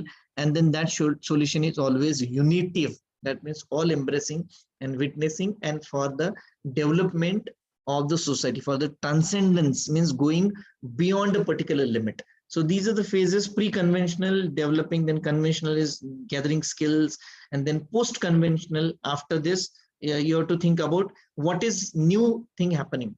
Where are the ego traps? That means conventionally you are learning skills, the group is developing, group is acquiring different kind of skills. Unconventionally, you are going beyond, means assuming that this is already done. Now you go to self-question, what is there anything which is still remaining? Is there anything which I need to transform? Is there anything where I'm trying to correlate the efforts, where I'm trying to club all the activities together by self-questioning? That is post-conventional. And then transcendence is going beyond a particular limit. That is the intention. So this particular model is called as Veda model. The same model is explained in some different way, keeping all the things same. Self-centric group is same, only the diagrammatic representation is different. It is just like going step by step, and you will reach to you can say heaven in a way. So you will reach to the intranscendent kind of a state. So you will reach, or you will cross the borders of what you're supposed to do, and you will always be helping the society. Because ultimately, whatever you are doing in businesses, the businesses are only for the betterment of the society and the societal element, that is people. If your product, if your service is not helping the people, it is of no use. Nobody is going to purchase, of course, the product which is not of any use to. Suppose tomorrow you start manufacturing typewriters, nobody will purchase it, because that is not a need of today. So you have to give to the society what the society is needing. You have to satisfy the customer what the customer is wanting, and then accordingly you have to keep on developing your products. And that happens through all these things. If I want to develop some product, it has to go through self-development. If I am developing a new product, I need to have the people who are having those skills, and those could be possible by developing the people first, developing the skills of the people, developing or asking them to do some kind of course, learning some advanced technologies, learning some new courses, new concepts, then bringing those technology into the group, in the organization, then following all the rules, regulations, all norms, all production, all SOPs. Then you will come out with some such product which is definitely transcend your own product, as well as something which is new you will come up with your company, and that is going to help with the society. So ultimate aim of any businesses must be from the perspective of helping the mankind, the human beings which are there on the earth. No businesses will grow if you are not having a product or service which is going to help the mankind or the people. Same model explained in different way. Then there's another 5K model, quickly in last 5 minutes. The K stands for K for Karta, is the in charge of the family, that means CEO of the company. Then Karma is what the company is doing, what you're doing. Karma is what duties you're performing. Kutumba, you're doing for your own family. Karuna is your respect to the society. And Kesri is leading. So Kesri is the word given to lion. So you should be a good leader. It should be for the society, and you treat your own employees also like your kutumba. Kutumba means your family, and you should be doing your job properly. And Karta is the chief of the society. So Karta and Kesri are more or less the same, but then here Karta may be CEO, but then Kesri may be the leader, manager and leader. That difference we have learned in HRM. So Kesri is a leader and Karta is a manager, CEO of a company. That's a 5K model. Then there is another model, Indian model for corporate development. So organization, you have to treat it as a family. So if you treat your family members, then you will always want your family members to get developed. You will always want your family members to work for something. So that is Shubha Labh, means whatever pious things you do, ethical things you do, definitely you will get the fruits of it. And then Nishkama Karma means no expect. Nishkama means do not have any expectation from the kind of work which you're doing. So combination of these two will lead to Loka Sangraha. The more you work for the betterment of the people without any expectation, then human welfare will automatically happening. And the human welfare should be on the apex of every organization. So your product, your services should be only for the benefit of the society. Otherwise, your organization, your businesses cannot grow. This is theory K, X theory, Y theory, and Z theory. Theory K says that K is combination of X plus Y plus Z. So these are the different philosophies. X considers that human beings are just like beasts or the commodities. Y says that human beings are self-actualization, and Z says that it's a combination of the two. Z is combination of X and Y, and K is combination of X plus Y plus Z. So depending upon the situation, you will have to behave. That's theory K suggests, with all the complicated things written on the screen. It only suggests that you should be working according to the situation. Like these Sigmund Freud, then F.W. Taylor, Max Weber, you can remember from Management Fundamentals. These people were talking about time and motion study, machineries, etc. These people were talking about Douglas McGregor, then Likert, Abraham Maslow, Friedrich Herzberg. These were talking about the behavior of the people, psychology of the people. But then more practical approaches given by Locke, then Kelly, Peter Drucker, Sullivan. These people are talking that it is not that always the psychology hampers the people. It is not that you should always be strict and consider every individual human being as a machine. So we have to have a combination of both. Sometimes the people should be considered as machine that coming in and going out sharp on time. So they have to do the thumb scanning. Then only you will be paid salary. That is X. When somebody is having some personal problem in the family, okay, we'll consider, you don't have to give me a leave application, you can go, it is a serious thing. So where we are giving importance to the people's emotion. But then depending upon a situation, you have to take, whether you have to be very strict, no, nothing doing, you cannot have a leave today, we have got some committee coming.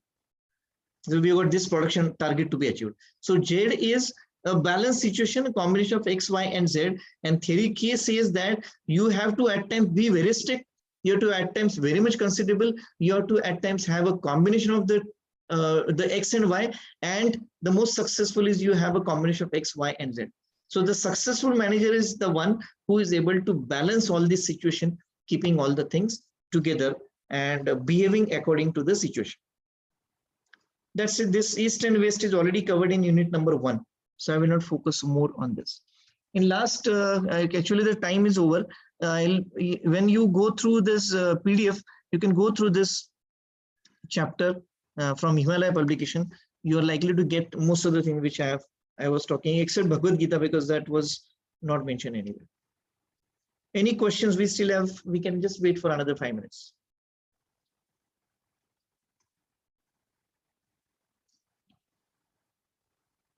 I'll be sending the PDF of unit number 1, which Dr. Nandini has covered, and this unit number 2, which I have covered. The combined 1 and 2, I'll send it. And from next session onwards, Dr. Nandini will continue with unit number 3, 4, and 5. Sorry, I couldn't give you the break today because it was supposed to be covered in 2 hours. Yes, it's 8 o'clock according to my watch. If you don't have any questions. Thank you, sir, for such a wonderful session. In Thank spite of you. your busy schedule, Yeah, that's why I chose this time 6 to 8 for our evening. students. And the subject is very philosophical, sir. Basically, And it's very very fast, challenging. basically. It's very difficult to understand these concepts at this level. And Yeah, in 4 hours, that too. Slightly and that difficult. to make the students understand.